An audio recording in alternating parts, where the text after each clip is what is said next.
আসসালামু আলাইকুম, সবাই কেমন আছেন? ফ্রেন্ডস ফার্মের পক্ষ থেকে আপনাদের সবাইকে স্বাগতম এবং অভিনন্দন। আপনাদের মাঝে আর একটা ভিডিও নিয়ে আসলাম। এটা হচ্ছে কালকে রাত্রে জ্বরের কবলে পড়ে আমাদের অবস্থাও খারাপ, আমাদের হাঁসের বাচ্চার অবস্থাও খারাপ। এই যে সবগুলো বাচ্চাকে আমরা ক্যারেটের ভিতরে রেখে চতুর্দিক দিয়ে লাগাই দিয়েছিলাম। আপনার তারপরে হচ্ছে কার্পেটটা তীর ফলটা ওই দিক দিয়ে ফুটো হয়ে ডিরেক্টলি বাচ্চার ক্যারেটের ভিতরে হচ্ছে বৃষ্টির পানিগুলো ঢুকছে, যার কারণে সবগুলো বাচ্চাই ভিজে গেছে। আর কালকে জ্বর হয়েছে, অত্যাধিক পরিমাণ জ্বর। আমাদের ঘরটা রাখাই খুবই কষ্ট হয়ে গেছিলো, মানে খুবই জ্বর হয়েছে কালকে রাত্রে। দেখেন আমাদের বাচ্চাগুলো সবগুলো বাচ্চাই ভিজে গেছে। এখন এইগুলোকে গুঁড়ার ভিতরে রাখতে হবে, কারণ কারেন্ট নাই। কারেন্ট থাকলে হচ্ছে আমরা লাইটের নিচে দিতাম, কারেন্টও নাই, কারেন্ট দিবে না আজকে, কারণ যে পরিমাণ জ্বর হয়েছে অনেক তারটা ছিঁড়ে গেছে মেবি। দেখেন আমরা গুঁড়া দিয়ে এর ভিতরে বাচ্চাগুলো রেখে দেবো, তাহলে বাচ্চাগুলো গরম থাকবে। সবগুলো বাচ্চা ভিজে দেখেন জ্বরও সড়ো হয়ে গেছে। আল্লাহ জানে কালকে সকালে উঠে দেখব কি হয়।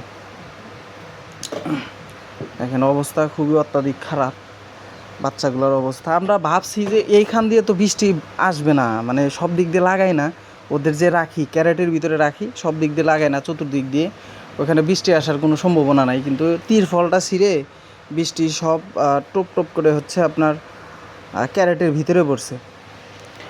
যাই হোক, আমরা সবগুলো বাচ্চাকেই আলাদা আলাদা করে গুঁড়ার ভিতরে রাখতেছি, মানে ওই ধানের কুড়া আছে না, ধানের কুড়ার ভিতরে রাখতেছি। ধানের কুড়া একটু গরম আছে, অবশ্যই এর ভিতরে থাকলে কিছুক্ষণ থাকলে সবগুলো বাচ্চা আগের রূপে ফিরে আসবে আশা করি। দেখেন এটার ভিতরে হচ্ছে ছালা পেরে এর উপরে ধানের কুড়াটা দেব, দিলে আলহামদুলিল্লাহ সুস্থ হয়ে যাওয়ার কথা। আর বাচ্চাগুলোকে আমরা যদি না দেখতাম তাহলে অবস্থাটা খুবই খারাপ হয়ে যাইতো। আমরা তো ভাবছি যে এখানে বৃষ্টি আসার কোনো সম্ভাবনাই নাই, কিন্তু উপর থেকে যে পড়তেছে আমরা ওইটা খেয়াল করি নাই। যাই হোক, দেখেন জ্বরে আমাদের এই কাগজ আপনার ছালা আছে সব ছিঁড়ে গেছে, মানে অত্যাধিক তুফান হয়েছে, এইখানে জ্বর হয়েছে।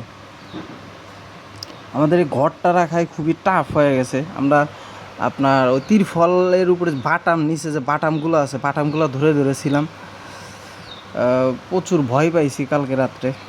যাই হোক, দেখেন সবগুলো বাচ্চাকে আমরা ধানের কুড়ার ভিতরে রাখতেছি যাতে বাচ্চাগুলো গরম হয় বা তাড়াতাড়ি সুস্থ হয়ে যায়, মানে তাড়াতাড়ি গরম হয়ে আগের রূপে ফিরে আসে। এই জন্য আমরা হচ্ছে বাচ্চাগুলোকে ধানের কুড়ার ভিতরে রাখতেছি। দেখেন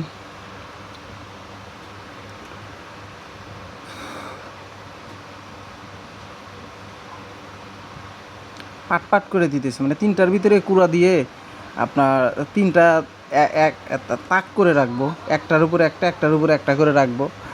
আপনার 20 মিনিট বা 30 মিনিট রাখলে অবশ্য গরম হয়ে যাওয়ার কথা, কারণ এই ধানের কুড়াগুলা গরমই আছে। আর এইখানে রাখলে ওরা একটা ওম পাবে, যার কারণে ওরা হচ্ছে আপনার আগের রূপে ফিরে আসার কথা। যাই হোক, আর সবাই দোয়া করবেন। আর আমাদের এই চ্যানেলটাকে সবাই একটু সাবস্ক্রাইব করে দিয়েন, সাবস্ক্রাইব করে আমাদের সামনের দিকে এগিয়ে যাওয়ার একটা স্টেপ তৈরি করে দিয়েন। আর সবাই দোয়া করেন আমাদের বাচ্চাগুলোর যেন কোনো ক্ষতি না হয়। আজকে এই পর্যন্তই। সবাই ভালো থাকবেন, সুস্থ থাকবেন, আমাদের জন্য দোয়া করবেন। আল্লাহ হাফেজ।